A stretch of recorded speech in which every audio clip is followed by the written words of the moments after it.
Fala pessoal, está começando mais uma edição do Fala de Negócios. Estamos na 5ª edição e hoje nós vamos conversar com a Karina Borges, psicóloga de empresários, administradora de empresas, gestora de pessoas.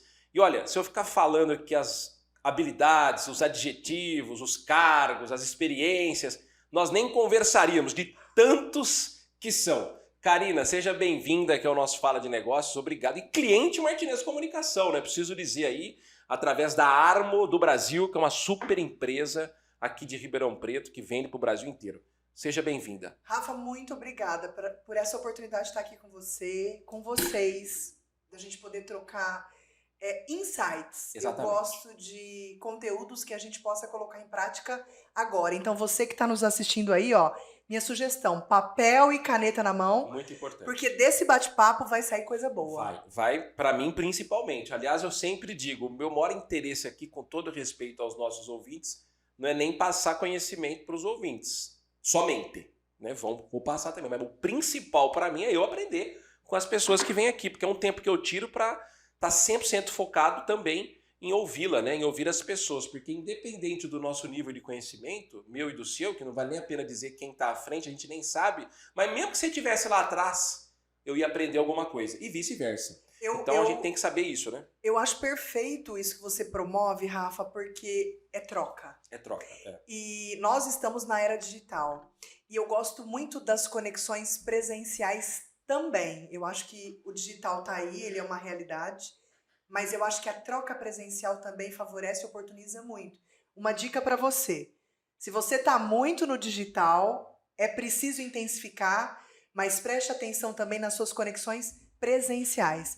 Há determinados negócios que a gente só concretiza olho no olho. Exatamente. Isso é muito importante. Karina, para quem não te conhece, faça um resumo, aí, um preâmbulo da sua história, de onde você veio, para o pessoal se identificar ainda mais com você, que tem uma habilidade incrível de pessoas aí, de administração. Eu amo a minha história, me orgulho muito dela. Comecei a trabalhar muito jovem, quando eu queria 2 brincos. Pode ser que tenha alguém aí que lembra disso, era chapeado na época. Aqueles que deixavam a orelha meia verdinha para as mulheres vão lembrar disso. E quando eu quis 2, meu pai falou, então você vai ter que trabalhar para ter o segundo, porque eu só posso te dar o primeiro. Eu comecei a trabalhar com 12 anos. Eu trabalhava numa locadora de videocassete. Que legal. Em Ribeirão Preto. Em Ribeirão Preto. Me desenvolvi muito, porque a dona desse negócio, ela era uma grande profissional da área comercial e ela me ensinou muita coisa. Principalmente a conhecer o gosto do cliente.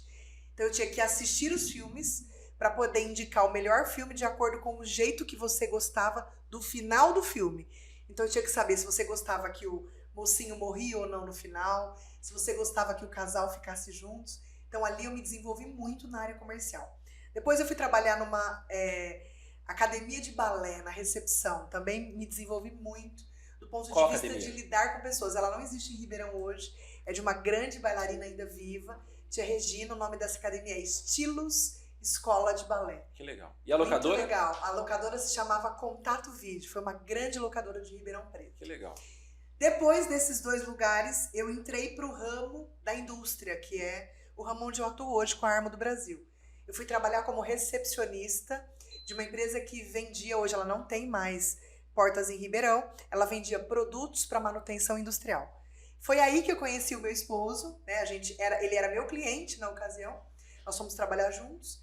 E eu entrei na Armo e ajudo até hoje no desenvolvimento dos negócios, das pessoas na Armo do Brasil. No meio desse caminho, Rafa, muito rápido eu vi que eu não sabia nada.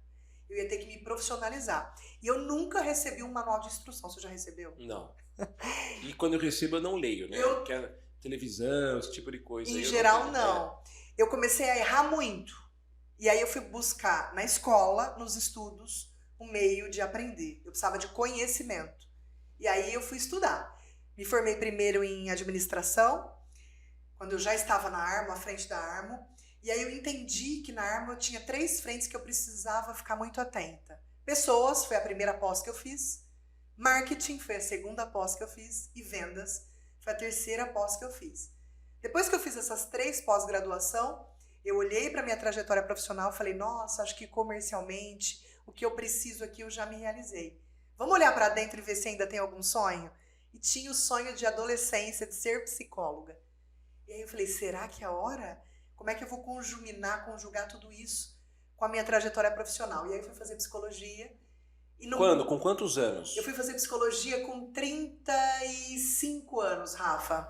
Quase a minha idade. Fui fazer com tenho 35 36 anos. E durante a faculdade eu fiquei o tempo todo. A faculdade é muito rica, ela é muito abrangente, muito ampla. De imediato eu consegui estabelecer muitas associações com as pessoas e a forma de lidar e de tratar com as pessoas na Armo. Mas eu comecei a olhar para mim e ver que eu poderia ajudar outros executivos nas suas dores também no consultório. Né? Então, por isso que quando você me apresentou, você falou que eu sou psicóloga de executivos, atendo, né, donos de negócios, líderes, gestores, em função da minha bagagem nesse universo e por conhecer, né, as dores desse público. Exatamente, muito legal. E isso é uma profissão, né, nichada, né, psicóloga de empresários, é muito nichado, né? É muito importante. Ontem mesmo eu estava ouvindo um podcast, eu não me lembro agora exatamente quem falou, mas diz que o grande segredo do sucesso dos CEOs aí é a terapia. Porque cada vez mais eles se conhecem mais. E o autoconhecimento é fundamental para você fazer gestão da sua empresa, né? De pessoas, né? De negócios de forma geral. Então, é um cargo, eu sinceramente eu não conheço nenhuma outra psicóloga de empresários. Se você é um empresário aí, tem que ter alta performance, entenda que o seu autoconhecimento é fundamental. E tá aqui a Karina para te ajudar, né, Karina? Faz sentido isso ou não? É o que você tem ouvido também? Por isso que você se especializou? Exatamente. Eu gosto do diferente, né? Eu gosto do novo. E eu não vi essa especialidade tão desenvolvida. E eu entendi que tem demanda, a gente precisa de apoio, a gente precisa de ajuda. E eu resolvi me especializar nessa área de atuação. E por quê, Rafa? Porque eu faço terapia. Uhum. E eu observei exatamente esse ponto que você colocou. Eu me mantenho mais equilibrada e com isso eu consigo performar melhor. Eu consigo melhores resultados da minha equipe. Por quê? Quanto melhor o dono, o líder, o gestor, ele tá do ponto de vista do equilíbrio, das emoções, nível de estresse regulado, mais performance a gente consegue trazer resultados positivos para o negócio, né? Então, as pessoas já começam a identificar, eu identifiquei isso muito rápido, que a terapia é estratégico para o negócio. É estratégico, é muito importante. Não sei se você sabe, acredito que com certeza sim. A minha esposa é psicóloga, né? Ela não é nichada em empresários, mas é psicóloga, tem diversos clientes, atende também empresários. Sou casado, então, portanto, como uma psicóloga, né? Apesar disso, até pouco tempo atrás, eu sinceramente, eu preciso ser sincero aqui, eu achava terapia desnecessária. Até porque eu nunca senti a necessidade de fazer terapia. Eu nunca tinha vivido uma situação dramática, né, para isso, né? Aliás, já tive no passado uma bem lá atrás, quando era mais jovem, fiz uma sessão, eu simplesmente fiquei chorando lá e depois não voltei porque a dor passou e eu sou uma pessoa que gosta de ter ali agilidade, dinamismo e tal, eu não tinha paciência para ficar lá, né? Porque eu não estava necessitando, né? E aí eu era contra. Eu falava isso aí pra ela, né? Claro, eu não falava publicamente porque ela ia ficar muito chateada. Hoje eu falo porque eu já mudei de ideia. E a gente tem que estar disposto a mudar de ideia. Porque hoje eu faço, né? Já faz quase 2 anos aí. Eu tive uma situação dramática que me levou novamente. Mas foi difícil, né? Isso entrar na minha mente, sendo bem sincero. Mas hoje não faço semanalmente, né? Até pelo meu perfil, mas mensalmente eu faço. E é importante, porque um detalhinho ou outro ali que acabo me conhecendo mais durante as sessões através de boas perguntas da psicóloga. Importante destacar, tem uma boa psicóloga, porque assim como jornalista, marqueteiro, médico, de todas as profissões, tem bons e maus profissionais. Entenda isso, busque boas referências, sabe?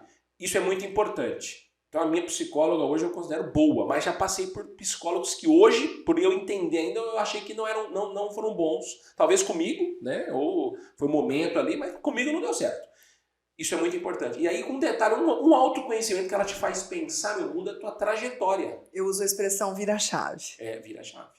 E aí, quando vira a chave, muda muito. Muda teu comportamento, né? Rafa, pra mim, assim, eu tô ali para ajudar, obviamente, mas grande parte das pessoas que procuram por psicoterapia, grande parte das pessoas que buscam pelo meu serviço nessa área, elas estão muito mal. E eu vou te contar por quê. Porque para o executivo em geral, a busca por apoio psicológico, ele vem quase que um sinônimo de fracasso. Exatamente. E psiquiatra, então? Você ir no psiquiatra, as pessoas de forma geral, eu não sou louco, eu não vou em psiquiatra. Eu já deixo aqui, eu acho que eu sou louco, então por isso que eu vou. Tô brincando, eu vou porque é importante, me ajudou muito também, né, a psiquiatria, né? E então a pessoa, quando ela busca, se ela tem essa forma de ver o atendimento psicológico, quando ela busca, ela está em um nível de sofrimento tão elevado e às vezes ela esperou tanto tempo, né? É. Então, em geral, o perfil das pessoas que me procuram, elas já Não estão só você.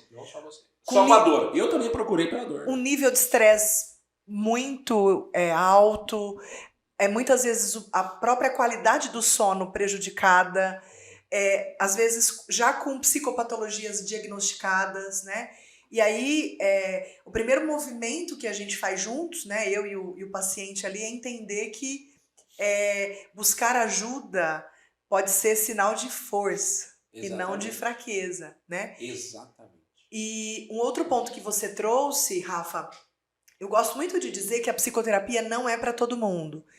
Todo mundo precisa? Não precisa. É bom, faz bem para todos. Mas tem gente que consegue lidar com carga de estresse, pressão, de uma forma muito tranquila e não afeta a qualidade de vida no dia a dia, não afeta as relações. E aí, individualmente, cada um de nós vai poder avaliar se precisa ou não. Uhum. E aí a minha sugestão é, se precisar, busque. Busque por um profissional sério, né? Acho que você traz esse ponto porque é um serviço, como grande parte dos serviços, intangível. Mas é possível você ver no seu dia a dia melhoras. Óbvio que não é possível atribuir só ao psicoterapeuta essas melhoras, né? O próprio paciente vai precisar fazer movimentos nessa direção, mas é possível a gente ver melhora de sintomas aí no dia a dia de um paciente que está sendo tratado, cuidado pela psicoterapia.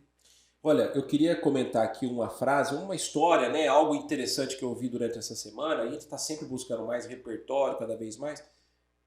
E é muito importante, porque no ambiente de trabalho é difícil conviver com vários. Imagina uma empresa com vários funcionários, vários perfis comportamentais, várias pessoas diferentes.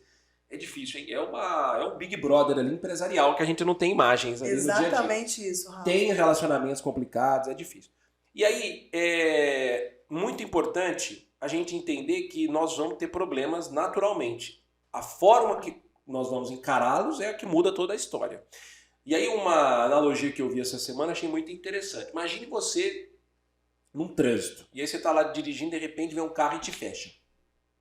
Qual o seu sentimento depois dessa fechada? Não precisa falar, só guarda. Anda mais 100 metros, tem outro carro, vai lá te dar uma outra fechada. Mais 100 metros, o terceiro carro, outra fechada. Você andou mais 100 metros, você vai virar à direita, outra fechada. Não bastasse, você andou mais 100 metros, tem uma quinta fechada em 500 metros. O seu sentimento depois da primeira fechada é o mesmo do que depois da quinta? Não é. Ou seja, quanto mais fechada você toma, mais difícil é controlar. Agora, se você tivesse já o costume e achasse isso absolutamente normal tomar fechadas, né? Se fosse uma cultura, se você, né, já fosse treinar desde pequeno que é normal tomar fechada, qual seria o seu sentimento depois da quinta fechada? Você não teria nenhum sentimento de raiva, que talvez, de estresse, enfim.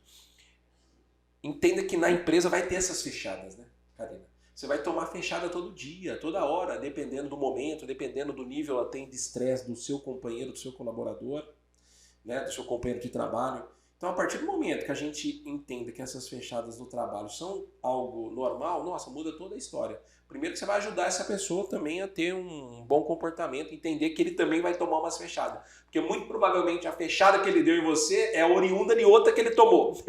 Então é muito legal isso, porque essas analogias fazem a gente pensar e melhora o nosso comportamento. A gente faz a empresa de pouquinho em pouquinho, porque de fato a empresa é de grão em grão, que a galinha enche o papo. E a empresa também é de grão em grão, é desse pequeno detalhe com pessoas, é de um bom departamento comercial, é de um conhecimento técnico de venda. E às vezes as pessoas não têm essa paciência para fazer a empresa crescer. Não veem valor, porque não tem conhecimento. Faz sentido? Não? Gente, você entra numa temática que eu amo. Aí a gente começa a falar um pouco de gestão de pessoas. Sim. As pessoas no ambiente corporativo. A gente já ouviu isso inúmeras vezes, Rafa. O grande sucesso das empresas são as pessoas. Só que lidar, gerir pessoas é um dos grandes desafios que o empresário, que o líder tem no dia a dia, no cotidiano. E recentemente saiu numa revista, Rafa, não sei se a gente costuma pensar nisso. O profissional que cuida das pessoas em geral é o profissional do RH. Esse é um setor que tem adoecido muito nas empresas. É o cuidador precisando do cuidado. Eu gosto muito, você gosta de analogias, eu também adoro. Eu sempre vejo o ambiente de trabalho como um local cheio de estrelas. Como estrelas, a gente tem pontas. E no ambiente de trabalho, essas pontas das estrelas, elas se encontram. E a cada vez que essas pontas se encontram, elas chocam. E às vezes elas machucam. E esses encontros de estrela, dependendo da forma como são, elas podem influenciar positivamente ou negativamente o resultado de uma empresa, o resultado de um negócio. Então o gestor de pessoas, ele fica ligado, não só o gestor, mas o líder também, o profissional do RH, o líder, ele precisa ficar o tempo inteiro ligado em como estão se dando esses encontros de estrelas, para minimizar o desconforto disso, embora seja inevitável, e tentar potencializar esse momento de confronto para trazer resultados ainda mais positivos e satisfatórios para a organização. E por que eu comecei falando disso, Rafa? Porque a gente precisa olhar com mais cuidado para o profissional que cuida das pessoas na nossa empresa. A gente precisa cuidar de quem cuida das pessoas. Porque às vezes a gente busca desenvolvimento de vários setores e não vê o nosso próprio RH ali achatado. Porque muitas demandas chegam para a área de pessoas. Né? Muitas vezes a primeira porta que é buscada na empresa é o do RH.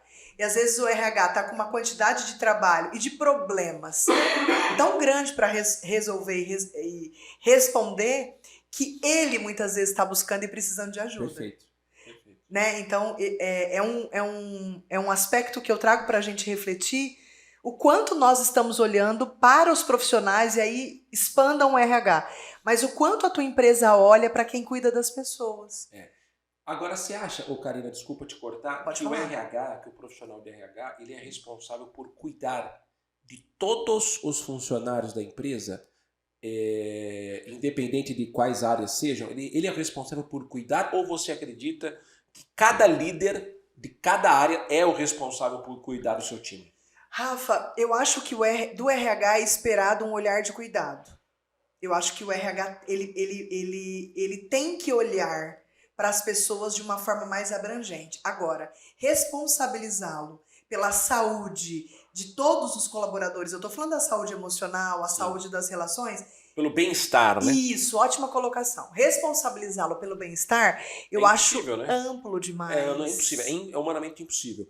Eu recentemente entendi que cada líder ele tem que sim cuidar de cada liderado. E esse líder ele não consegue cuidar bem de mais do que 8 liderados. É muito importante. Então você tem um departamento, que você tem um líder, você tem 20 pessoas abaixo desse líder, tá errado. Coloca um sublíder aí, começa a desmembrar, a sua empresa cresceu, para cada um ter a sua responsabilidade diminuída, porque não dá. E aí às vezes a gente não... E o líder ou o funcionário, o colaborador, ele tem às vezes um certo receio de falar porque eu não dou conta. E ele segura, porque ele tem medo de perder também o emprego, né? E ao mesmo tempo você quer economizar. Né? Eu já me peguei pensando várias vezes nessa situação aí, né? Pô, mas não, ele dá conta, não, um a mais, um a menos, não muda nada. E aí é difícil você querer investir mais, né? Então é isso. E o meu RH aqui na pizzaria tava com essa demanda de todo mundo. Nossa, mas é humanamente impossível. Reorganizou. Não tem como. Reorganizou. Então nós já estamos começando a tirar esses vícios também das pessoas. Imagina, 80 pessoas subindo no RH para falar, não dá, é impossível. Então, e ele não estava conseguindo ao mesmo tempo me entregar coisas que não são urgentes, porém importantes, né? Para melhorar esse bem-estar, para que o líder também tenha menos trabalho nesse sentido. Né? A gente melhorou muito o organograma da empresa depois que eu entendi essa necessidade. Então, Karina, o RH, na minha opinião, ele é fundamental para contratar melhor, para organizar os processos da empresa, né? Para buscar melhorias de forma ampla, de forma geral para os colaboradores, para eles se sentirem bem. Agora, lidar diretamente com o bem-estar de cada um é responsabilidade do líder. Eu concordo com você, Rafa, e aí eu gosto muito de trazer algo que também é muito falado, mas pouco praticado, que é o quanto é importante o líder ser exemplo. Exato. Não, ó, o comportamento do colaborador, ele deve ser bom. O comportamento do líder deve ser intocável. Se você tem um líder, um gerente, colaborador, um coordenador, tem pessoas que ele lidera e o cara falta bastante e sempre tem uma desculpinha e tal, papapá, ele tem um comportamento de um colaborador ruim, pô, não dá, é intocável. E ele tem que saber desde o começo, ó, porque às vezes a gente sobe uma pessoa aqui, né, que era colaborador e vai para ser líder. Aliás, eu adoro fazer isso. Mas quando ele chega para líder, o comportamento tem que ser outro. Ele não pode, de maneira nenhuma, e pessoas boas perderam boas oportunidades de liderança aqui por isso, porque tinham comportamentos de colaboradores que são comuns, básicos, né, ruins. Então, a gente vai aprendendo isso. Agora, sabe o que acontece também? Às vezes a própria empresa, ela não tem essa noção de passar isso para o líder. A gente põe uma pessoa que é boa, mas ela não tem essa noção, ela não teve esse conhecimento que deve ser a postura dele, ele não foi motivado, ele não foi inspirado. Então, a gente tem que também assumir a nossa responsabilidade no nosso líder que a gente põe. Ele não é obrigado a saber tudo que você sabe. Ele está numa posição abaixo da sua. Então, ensina, queira também ensiná-lo, tenha paciência. Agora, se você ensinar, deixar muito claro, dizer para ele o óbvio, bem específico, ele não fazer, aí você vai me desculpar, tem que promover no mercado de trabalho. Né? Não dá. Então, tenhamos paciência. Se a pessoa tiver caráter, se você já conhece ela dentro da sua empresa, pessoa dedicada, que vai atrás, que cumpre prazos, treina ela porque é melhor. Eu contrato caráter também, Rafa. Agora, como é que se contrata caráter sem conhecer a pessoa? Essa é uma pergunta que me fizeram, porque eu falava a mesma coisa. Sinceramente, eu não soube responder muito bem. Eu quero te colocar na parede. Como que se contrata caráter sem conhecer a pessoa? Sim, né? O cara te mandou um currículo lá, você vai perguntar se é bom caráter? Eu uso os 3 meses de experiência para conhecer. Parabéns, é isso aí. Essa é a resposta que eu deveria ter dado. E agora eu vou dar de uma forma mais... Porque as pessoas não têm estrela na testa. Não dá. Às vezes nem 3 meses. Por que 3 meses? Né? Às vezes até menos, né? É o tempo máximo que eu tenho. Né? É uma para saber se ele tem ou não caráter. Isso, é isso. Que de repente... Agora, e se você na primeira semana você já viu que ele não é bom caráter? O que você faz? Eu dispenso. Na primeira semana. Eu já tenho muitos Você prefere pagar a multa assim do que enrolar. Tá certíssimo. É isso aí. Tem prejuízo que é muito maior, né? Eu tenho casos... se a gente... entrar nessa temática é maravilhoso. Por quê? Eu tenho casos de grandes pessoas que eu contratei e perdi. De bons profissionais. Bons profissionais. Eu cometi erros. Um dos que eu cometo com frequência é o ponto que eu mais tenho trabalhado em mim. É a falta do direcionamento. Porque eu tenho uma equipe que está comigo há muito tempo.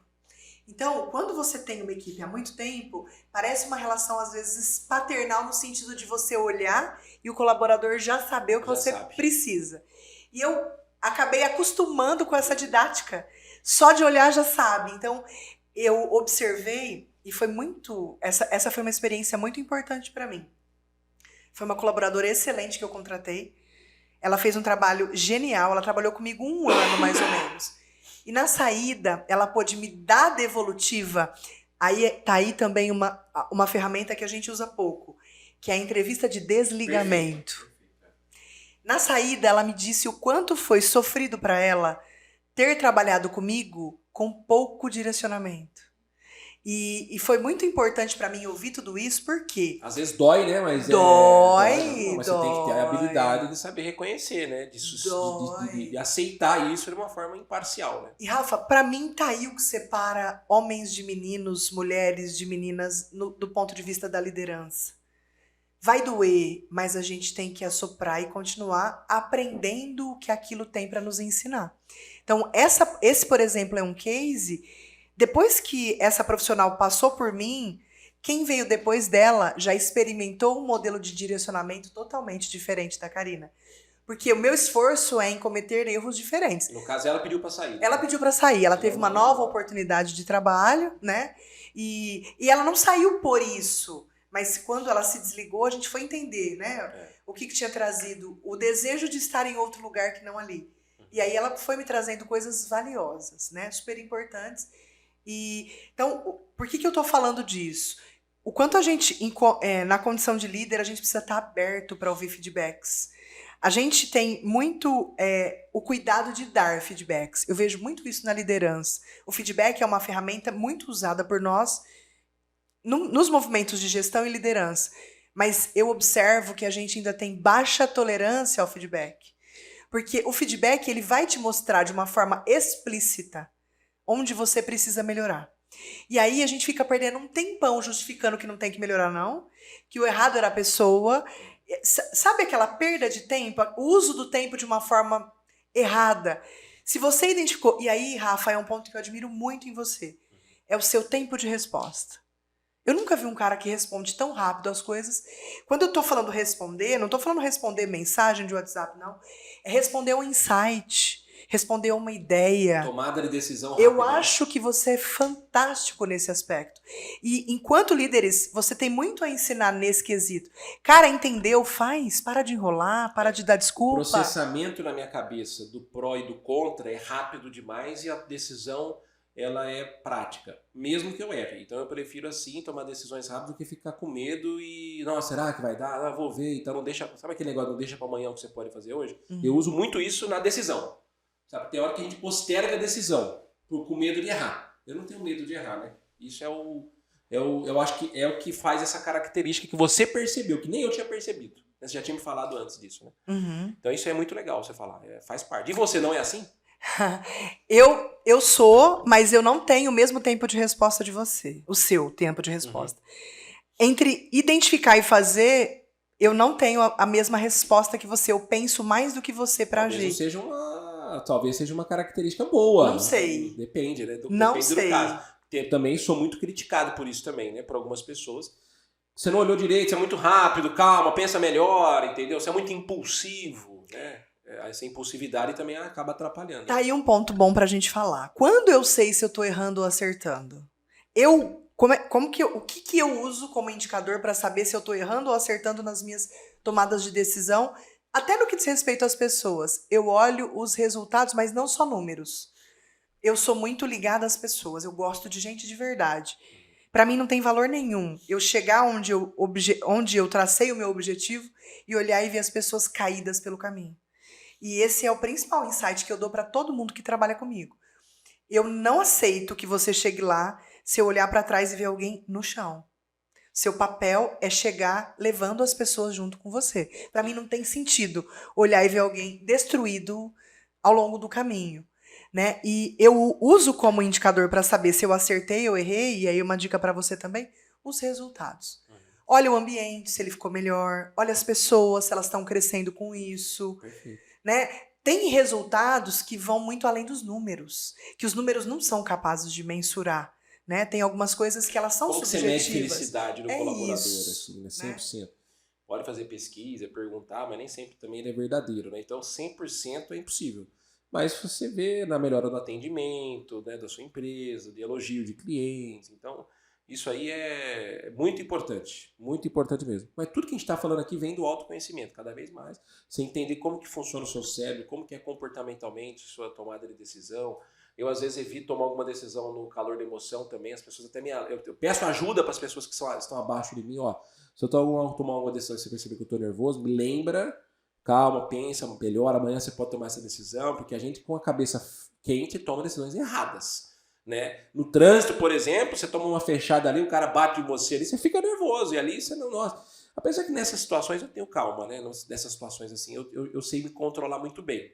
Mas eu entendo que muita gente... Nossa, você vê cada briga de trânsito aí absurda, né? Porque as pessoas não deram seta, porque, sabe? É uma coisa incrível, assim. Uma coisa que não dá pra entender. Mas não dá pra entender vendo de fora, mas entendendo como é o comportamento humano, você entende. Estamos falando de inteligência emocional. Exatamente. Como eu posso... Agora, eu tenho certeza, o cara daqui 2 dias, daqui 1 dia, daqui horas, ele vai falar, nossa, como que eu fiz isso? Como que eu perdi a cabeça? Né? A própria pessoa se auto-julga nesse sentido. Então, se conhecendo, né? E treinando, né? Quando você falou essa frase agora assim, Rafa, como que eu perdi a cabeça? A gente perde a cabeça no ambiente corporativo muitas vezes. Muitas vezes. E tá aí um ponto que eu acho que eu tenho de bom. Eu peço desculpa. Tem que assumir. Rápido. Tem que assumir, eu também. Eu acho que é melhor você ser feliz do que você ter razão em alguns momentos, né? Principalmente em coisas supérfluas, né? Então, no ambiente de trabalho é muito importante. Agora, você também ficar pedindo desculpa O toda tempo hora, todo. aí não dá. Não dá. Aí é complicado. Aí é difícil. E você está falando do autoconhecimento? Avaliar a quantidade de vezes no mês que você pediu desculpas, olha só, pode ser um indicador de que você precisa mudar comportamento. Urgente. Porque analisa quantas vezes você precisou estar diante da tua equipe e se retratar com eles por uma falta de controle emocional, um temperamento mais... Exatamente. É porque não é só desculpa, você tem que ir lá, você não só, isso aí apaga o incêndio, agora vai na causa do incêndio. Por que você está pedindo desculpa demais? Porque eu estou cometendo esse erro. Por que você está cometendo esse erro? Vai atrás e resolve para você não cometer esse erro. E uma vez eu ouvi, melhor do que pedir desculpas é dizer que não vai mais acontecer. É uma promessa muito melhor. Porque Aí desculpa tem uma ação prática, exatamente. Né? Porque desculpa, você não fala que você não vai fazer mais. Não vai, desculpe, não vai mais acontecer. Então, quando você for pedir desculpa para alguém, para alguma coisa que você errou mesmo e que você não quer que aconteça mais, já desculpe e já coloque esse compromisso de não vai mais acontecer. Entendeu? Isso aí já é muito importante. E faz sentido. Faz 100% de sentido. Agora, sabe o que eu queria falar aqui? É um assunto interessante que eu ouvi também recentemente. Você tem problema com falta de funcionários na sua empresa? Não. Mas tem muita gente que tem. Né? Eu imagino que eu também tenho muito pouco aqui. Ainda tenho alguma coisinha, mas muito pouco. Preciso melhorar, precisa entender por que está acontecendo. Mas nada perto de empresas que tem gente que, nossa, contrata funcionário a mais porque muitos faltam e depende, não manda embora, enfim. E aí, tem gente que falta e sempre dá uma desculpa. Né? Ou até é fato verdadeiro. E aí no primeiro dia, pô, tudo bem, o papagaio passou mal, tá tudo certo. Aí no outro dia, na outra semana, foi a moto. Aí no terceiro dia foi a avó, enfim, aquela coisa toda. Né? E aí o patrão chega para a pessoa e fala, poxa vida, mas você 3 vezes, cara, você tá mentindo para mim. Não tá? Ele, não, senhor. Não estou mentindo. Depois da terceira vez. É verdade. Olha, então você vai me desculpar. Você é muito azarado. E na minha empresa não trabalha azarado. Só sortudo. Nunca tinha ouvido essa história, Rafa. Incrível. Gostei. Não vai dar pra usar? Dá pra usar. Você vai mandar embora o azarado, né? E pode até ser que de cada 10 funcionários que vão inventar essas desculpas, um vai estar falando a verdade. Pode ser que seja alguém azarado mesmo. Infelizmente, esse 1 de 10 vai ter que sofrer a consequência, porque não dá pra gente segurar os 9 que não são azarados, que estão realmente criando os factóides, não estão ali na pegada de trabalhar e fazer o negócio acontecer. Porque se fosse dele o negócio, você não tenha dúvida que o papagaio está vivo, que a avó ia não ter caído e tudo mais. Eu aprendi com isso. E faz sentido, não faz? Faz, pra mim, total. Né? Eu nunca tinha pensado nisso. Eu não quero. Azarado não trabalha na Falaguasta, na Martinez Comunicação. Eu não quero azarado lá na Arma do Brasil também, não. Não dá. Né? Já fica aí já, né, a informação para todo mundo. Aqui não tem azarado. Rafa, tem um ponto que a gente não mencionou aqui e eu acho que é muito importante. Sempre que eu tenho oportunidade de falar disso, eu gosto de colocar esse aspecto. Nós que somos donos de negócio, você que trabalha na liderança, gestão de pessoas, não existe perfeição. Porque a gente, às vezes, é convidado a ler alguns títulos. Hoje tem muito material divulgado sobre condutas, posturas, que são exigidas da liderança. E a hora que você vai ver, você fala, vixe, vou ter que ser quase perfeito. E eu não estou falando isso para você que está me ouvindo, aqui nesse bate-papo, para que nós sejamos negligentes com a gente mesmo. Não é isso. A ideia é você identificar que durante a sua trajetória profissional, você vai cometer erros. Eles são inevitáveis. Durante a trajetória profissional, você vai errar com as pessoas, você vai errar na mão, você vai mandar a gente embora que não deveria ter mandado. E aí, o que a gente faz quando a gente comete esses erros, além de pedir desculpas? Eu acho que é muito importante a gente ter um movimento sincero de autoconhecimento. Porque, às vezes, numa postura, numa conduta dessa, Rafa, a gente identifica que a gente está ansioso demais, precipitado demais, estressado demais com outra coisa e colocando isso, direcionando isso para outro lado e outro aspecto. Por que eu falo dessa questão do líder e do dono do negócio não ser perfeito? Para a gente não ter estereótipos. Tem muita coisa que funciona do ponto de vista de liderança para mim, no meu negócio, na tua empresa, que você pode se inspirar, Rafa. Mas na hora de colocar em prática aqui na Fala Guasta, tem a cultura e o jeito de ser da tua empresa. Então não sai vendo modelos prontos e falando, pronto, encontrei um jeito, agora eu vou pegar o desse cara e colocar em prática no meu negócio. Calma, avalia se o que você está vendo, se o que você está ouvindo, se o que você está assistindo é aderente ao teu modelo de negócio. E uma outra coisa que eu acho importante, vai colocar alguma coisa em prática? Adoro, gosto, faço. Experimenta alguma coisinha antes, porque o que você envolve pessoas, às vezes você descobre, a gente está vivenciando agora um modelo novo de uma consultoria em vendas na empresa. Às vezes a pessoa não tem a visão do todo, ela vem e propõe uma mudança no estilo de comissão. E aquilo vai mexer, muitas vezes, com a remuneração da equipe. Não significa que você não pode, não deva ou não precise fazer. Mas cuidado na hora de colocar em prática uma ação desse jeito. Porque você vai mexer nas pessoas, você vai envolver pessoas. E quando você envolve pessoas nas mudanças, isso pode envolver diretamente resultados. E eles podem ser positivos ou negativos. Estou falando aqui, Rafa, de um cuidado que precisa estar envolvido quando a gente vai lidar com gente. Não dá para ser de qualquer jeito, não dá para ser na impulsividade. Quando a gente lida com pessoas, é muito importante que a gente tenha estratégia. Mais do que ação, estratégia. Que a gente tenha ações direcionadas para conseguir, de fato, motivar e extrair o melhor resultado daquele colaborador na nossa equipe. Isso faz sentido para você, Rafa? Muito, você me perguntou, agora eu estou te perguntando aqui se faz sentido. Não tenha dúvida que faz, não tenha dúvida. E outra, né, Karina, são as experiências que a gente viveu, né? E eu quero entrar nesse assunto com você, que também faz a gente crescer, né? Os exemplos, né? Os aprendizados, né? A gente é melhor hoje do que ontem. Né? Isso é muito importante. Eu queria te perguntar de experiência, você já teve caso na sua empresa de roubo? Não. De furto, funcionário roubou, algum tipo de coisa? E olha, eu vejo muita gente falando sobre isso aqui. Eu já tive aqui na pizzaria já faz um tempo já, né? Em restaurante isso aí é muito comum, né? Infelizmente.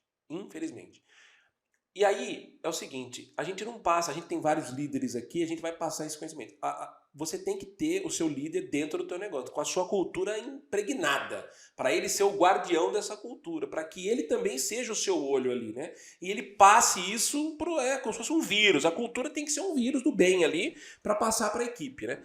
Você já se preocupou com isso na sua empresa ou não? Porque você tem lá estoque, você tem uma série de coisas que tem um valor muito grande, né? Como é que você controla isso? Você se preocupa com essa questão ou não? Na sua empresa tem muito funcionário. Deixa eu te contar. Muito fornecedor 500. Como é que é isso? Vamos ver se câmera, como é que é? Vamos ver se você concorda comigo. Eu sempre tive uma forma de pensar. Ela é um pouco estranha. Vamos ver o que você acha dela. Se eu deixar R$100 agora em cima da mesa e as meninas da produção pegarem, eu saio e as meninas da produção vêm e pegam. No seu ponto de vista, Rafa, quem é o responsável por isso? Quem pegou ou quem deixou? Não, quem deixou, né, ali, beleza. Mas eu acho que você não pode também... Eu acho que você errou em ter deixado, ponto. Esse foi o seu erro. Agora, não justifica o outro. Perfeito. Onde a gente vai poder mexer? Na gente. Então, o que eu faço lá na empresa? Eu faço a gestão dos meus R$100 da forma mais otimizada que eu posso. Então, eu tenho tudo. Eu tenho câmeras. Eu tenho cachorro, do ponto de vista de alguém ladrão, externo, né? Entrar. Só que eu não consigo, Rafa, não lido bem com uma relação de desconfiança. Perfeito.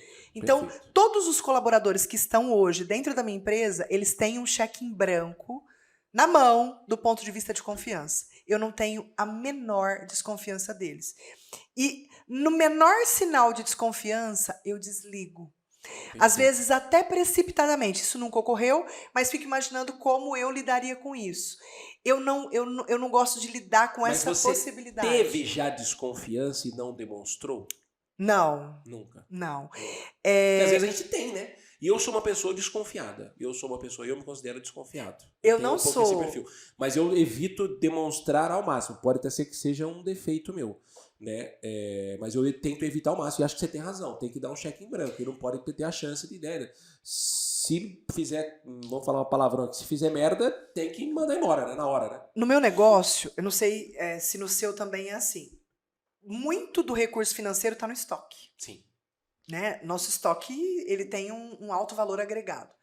Então, uma das formas de controlar estoque não é o balanço anual. Então, a gente faz balanços periódicos. Como a gente trabalha com uma quantidade muito grande de produtos, a gente seleciona alguns produtos. Isso. Tem alguns itens que a gente faz quinzenal e alguns até semanal. De acordo com o volume de atividades da equipe, dá para você olhar para isso com tranquilidade. Às vezes, você está com um volume menor de pedidos, dá para você realocar 1 ou 2 pessoas da equipe para fazer essa contagem. E eu me orgulho muito, assim, né? Eu falo sempre isso. Eu sei que eu presto quando eu olho as pessoas que estão ao meu lado. Eu sou muito boa para escolher pessoas. Eu tenho um faro para talento que é fora do comum. E eu estou falando para você, por exemplo, da contagem rotativa que a gente tem no estoque. O índice de acerto é muito grande. É muito alto, né? Então, a gente tem controles gerenciais que nos ajudam nessa gestão para manter as coisas seguras. É uma confiança com supervisão, né? Precisa. Porque todo mundo tem um lado ruim, né?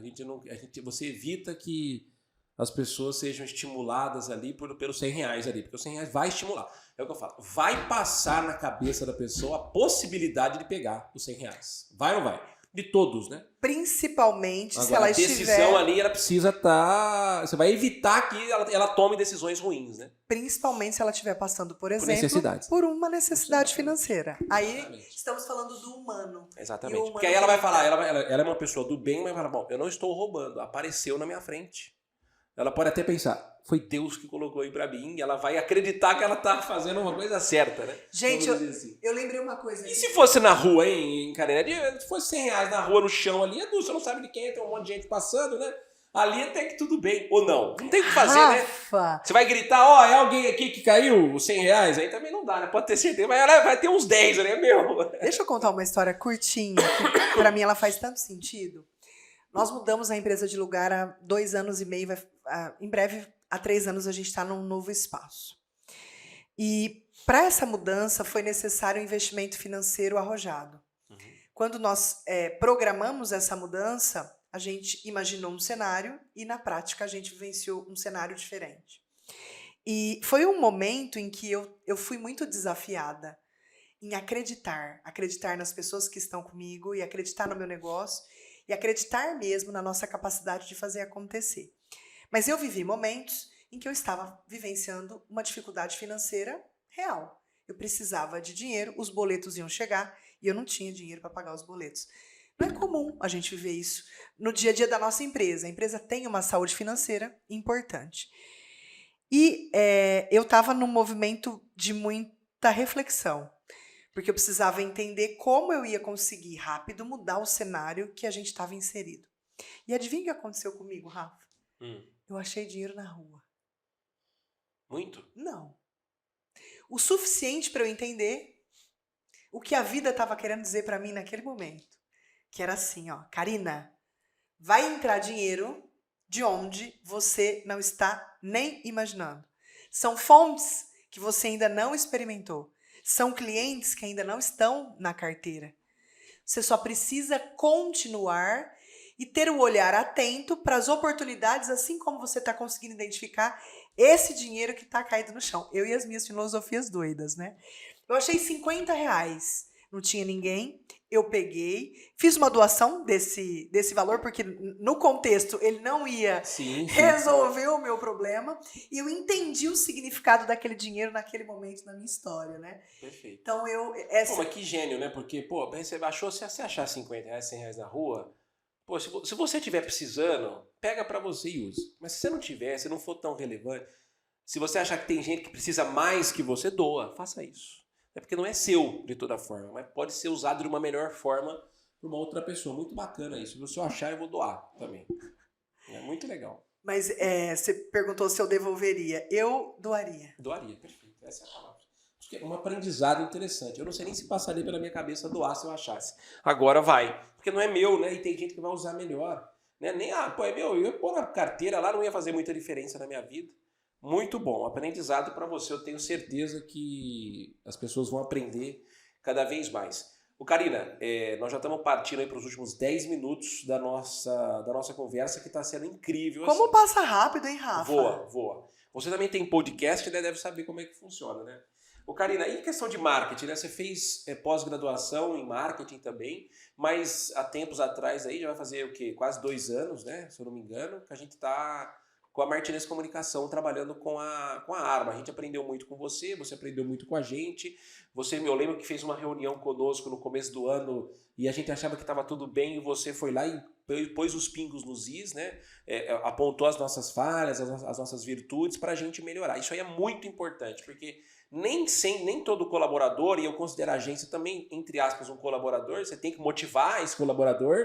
A agência também, muito cliente acha que, de forma geral, a empresa acha que a agência não tem que ter essa motivação. Sim, você tem que ir lá e motivar, dar salário emocional também para o pessoal da agência que lida com você, e você faz isso muito bem. E quando você veio criticar de forma muito plausível, assim, muito justa, né, com dados, com fatos, eu percebi no meu time da agência uma receptividade muito grande, um entendimento muito grande. Então essa é uma habilidade sua, porque não é fácil você criticar um colaborador de forma geral. Ele vai receber primeiramente, poxa, quem que é essa moça para falar? Tá errada, blá, blá, blá, blá, blá. Só que você deu tanta força, você deu tanto salário emocional ali para a turma antes, que eles receberam muito bem. Sabe como eu chamo isso? Foi uma baita lição para nós. Para mim isso tem um nome, lealdade. O que eu fiz aqui com vocês é a forma como eu lido com as pessoas no meu cotidiano. Sim. Eu não tenho um colaborador da nossa empresa que vai sentar na nossa frente e a gente vai falar tchau. Não existe isso. Porque eu acho que durante a relação, a gente precisa ser leal com o outro. Sim. E dizer para a pessoa onde ela precisa melhorar. Sim. Né? Obviamente, se você vê que a pessoa, o comportamento está totalmente fora... Ela não tem capacidade, ali não dá. Não. Você tem que tomar decisão rápida, né? Mas o que eu quero... E é o direcionamento que talvez faltava, que você também admitiu nessa reunião. Tinha dos dois lados os aspectos para melhorar, né, Rafa? Exatamente, as pessoas não veem isso. Eu não estou vendendo, a culpa é da agência, vou mandar embora. Não, tenta entender por que você não está vendendo. Será que tem alguma falha sua? Por que a agência não está te entregando aquilo que você esperava? Tem uma série de aspectos envolvidos. Olhe todos. Eu concordo com você. Acho que o mais difícil é a gente conseguir olhar para o que nós precisamos melhorar. Por exemplo, no caso, a gente está falando de uma relação cliente-fornecedor. Às vezes, numa conversa dessa, você, na posição de cliente, entende aspectos que você precisa melhorar. E antes de sentar na mesa, eu já tinha mapeado onde eu estava falhando. Exatamente. Né? Porque é uma relação ganha-ganha, né? Cliente e fornecedor. Não é porque você está me pagando que você está em cima nessa negociação, nessa relação. Não, eu também estou te pagando. Através do trabalho, através da minha expertise, através das pessoas. Então, assim, é uma relação 0 a 0. Nós temos que sentar na mesa para conversar de igual para igual, porque eu estou te pagando também, né? E isso as pessoas, não, de forma geral, os empresários, não é só com relação com a agência, não, tudo. Você vai comprar um bolo numa doceria, as pessoas acham ali, né? A pessoa física vai comprar um pastel, acha que eu estou pagando, eu tenho o direito de ser melhor ou estar em cima no pedestal ali, no banquinho acima dessa pessoa. Não dá. É igual, é 0 a 0. É uma relação de igual para igual. Rafa, nós estamos há 2 anos juntos na nossa relação profissional. Você não me conhece ainda. Quando eu estou falando me conhecer, não estou falando da Karina especificamente. O que eu estou dizendo é 2 anos para uma relação é pouco. E essa relação ela só se constrói, amadurece, cresce e fortalece à medida em que a gente vai conseguindo trabalhar algo que eu considero inevitável em todas as relações, que é diálogo. Exatamente. Reuniões constantes, né? O papo, feedbacks, muito importante. 1 a 1, você e o seu colaborador, o seu liderado. Isso aí é fundamental. Entender o que você... Alinhamento de expectativa, especificidade também no que você vai entregar e no que eu quero receber. Porque às vezes o que falta é isso. Muitos contratos são rompidos por falta de alinhamento e de especificidade. A gente teve uma reunião aqui na agência muito interessante. A gente está começando a ter uma atenção maior ao social media da agência. E hoje a gente vende social media, inclusive na Armo, né? A gente não é específico naquilo que a gente vai entregar de social media. Específico não tem. Vou fazer o social media da sua empresa e ponto. Mas não tem quantos posts, se eu vou responder o saque, se eu não vou... Isso não é, sabe... Detalhado. Combinado. E então, aí fica uma expectativa. De repente você tem uma expectativa diferente. Não é o caso da Armo o problema, mas pode até ser que seja e você nem parou para pensar.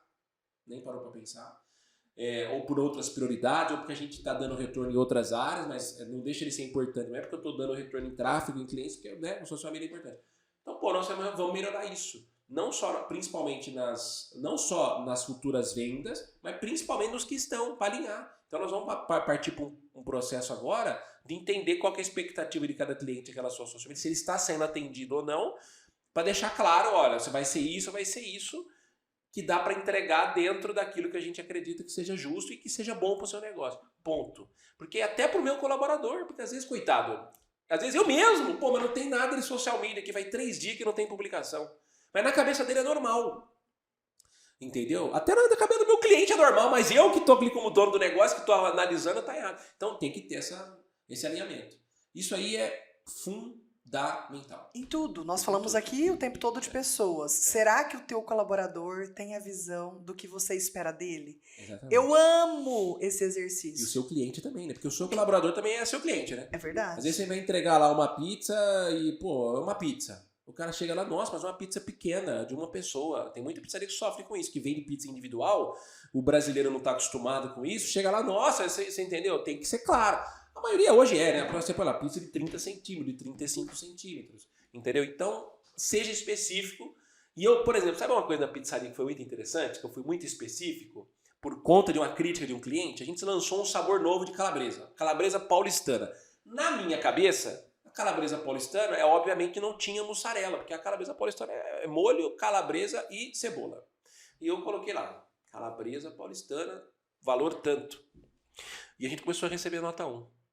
Calabresa não tem muito recheio, não tem mussarela, Aí eu fui entender nota 1 e entendi que a maioria era por causa da calabresa. Porque a gente já tinha um sabor anterior de calabresa, que era com catupiry, com mussarela, com cebola e tal. E aí a pessoa não se atentou, a pessoa não se atenta. Não é porque ela não se atentou, ela não se atentou, o problema é porque na descrição dos itens está claro que não tem mussarela. O que eu fiz? A culpa é deles? Eu poderia pensar, a culpa é desse povo aí que não olha, que não lê. A maioria dos empresários faria isso. O que eu fiz? Não. Deixei que ela coloquei entre parênteses, letra maiúscula em todos os canais de venda. Novo sabor, que é o novo sabor, sem mussarela. Ponto. Acabaram as reclamações. Ou seja, eu tratei as pessoas como elas devem ser tratadas. Tem que ser óbvio, tem que ser específico, tem que ser claro. Às vezes eu vou fazer alguns trabalhos de consultorias em empresa, Rafa, eu adoro esse exercício. Seu colaborador sabe o que você espera dele? Aí o gestor fala assim pra mim, sabe, adivinha o que eu faço? Então me conta aqui. Escreve aí pra mim. Isso. Aí eu levanto e vou perguntar pro colaborador. 99,9% das vezes... Não sabe. Não. E tem outra coisa também, né? Às vezes você põe uma meta para um colaborador seu. Esse dia eu pus uma meta aqui para um colaborador meu. Você vai fazer isso aí, beleza? Beleza. Combinado. Dia tal. Aí eu perguntei para ele, como que você vai... O que você vai fazer? Quais serão os seus comportamentos, as suas atitudes para chegar nessa meta? Não sabia. O como não tá claro. Eu fui ajudar ele também. Então você vai fazer isso, beleza, papá. Tá tudo certo, tá documentado, pronto. Isso aí é fundamental, porque as pessoas às vezes elas querem se desafiar, mas elas não têm a noção, não têm a capacidade. E você pode ajudar o seu liderado. Você tem que ajudar e tem que acompanhar. Não é delegar e falar se vira, tchau. Isso é delargar, não é delegar. Exato. Boa. Nunca não tinha ouvido essa frase. Rafa, lembra aquela colaboradora que eu te contei que foi embora? Sim. Foi isso que ela falou pra mim. Você não me falava o como. Porque eu perdi a mão de falar o como para as pessoas. As pessoas já lidavam comigo há tanto tempo. Então eu falava, não precisava nem completar a frase.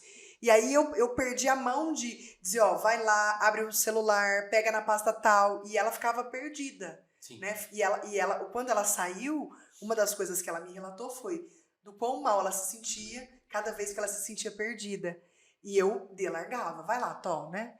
Tem essa diferença. Eu ainda cometo bastante erros assim, nesse sentido e estou me policiando, né, para não ter mais. E falo para as pessoas, se eu fizer isso, você me ajuda para não deixar, entendeu? Mas estou melhorando muito, assim, e a tendência é melhorar cada vez mais, principalmente com pessoas também, que também não adianta você querer... Você não é o super-homem, você não consegue fazer tudo. Que é outro erro de empresário, né? Não consegue delegar de nenhuma maneira. Tem que delegar. É o que eu falo para o pessoal, para os meus líderes aqui, que às vezes os meus líderes eles acham que estão muito no operacional. Eu falo, olha, delega e deixa errar, não tem problema. Se você tiver medo e não delegar, não vai nunca, a gente deixa errar 1, 2, 3 vezes até aprender. É melhor para nós, o prejuízo é menor. Eu demorei alguns anos para entender que para crescer eu precisava delegar. Mas não é só você não, é muita gente. Eu acho que tem a ver com maturidade, Exatamente. que a gente vai alcançando alguns. Não, e outra, você não tem paciência para ver a pessoa errar. Ele vai errar, deixa que eu faça isso aqui mais rápido. E a paciência de ensinar? Menos ainda. Nossa, melhor eu fazer aqui já, 2 que eu minutos faço eu já 2 falo. minutos, que eu até eu ensinar, o cara vai errar. Faz que é melhor. Karina, deixa aqui umas últimas palavras para você, para o nosso ouvinte aí, nosso telespectador do Fala de Negócios. O que você achou? Foi bacana? E deixa um recado aí pra turma aí. O primeiro recado é para você. Opa. Aqui, ó, olho no olho. Continue. Ótimo. Isso aí já para mim é excelente. Estamos no caminho certo, portanto. Continue. O seu trabalho é incrível, você inspira muita gente. E é muito fácil pra gente que te vê, que te assiste, que te acompanha, já te ver chegando lá. Então, é só uma questão de tempo. Continue. Muito Esse obrigado. é o primeiro recado para você. Você Obrigado. é genial. Muito obrigado. Essa é uma expressão que você usa sempre. Eu uso. E ela vai ser hoje destinada para você. Você Obrigado. é genial, parabéns. Muito obrigado. E para vocês, não demore para entender que o grande diferencial da tua empresa está nas pessoas. E não adianta você buscar meios de lidar melhor com as pessoas se você não estiver buscando sinceramente com você um meio de ser um ser humano melhor. Seu compromisso tem que ser primeiro com você, em ser melhor, uma pessoa melhor. Com base nisso, sua equipe vai ser melhor, seu entorno vai ser melhor, sua família vai ser melhor. Então assuma esse compromisso com você. E cuidado, hein? Quando a gente assume compromisso com os outros, em geral, a gente cumpre. Com a gente acaba falhando. Assuma o compromisso com você de ser um ser humano melhor. Muito obrigado. Karina Borges, psicóloga de empresários, gestora de pessoas, administradora aqui no Fala de Negócios. Até o próximo episódio aqui para você no YouTube, no Spotify, no Apple Podcasts, onde você estiver ouvindo ou assistindo. Tchau, tchau.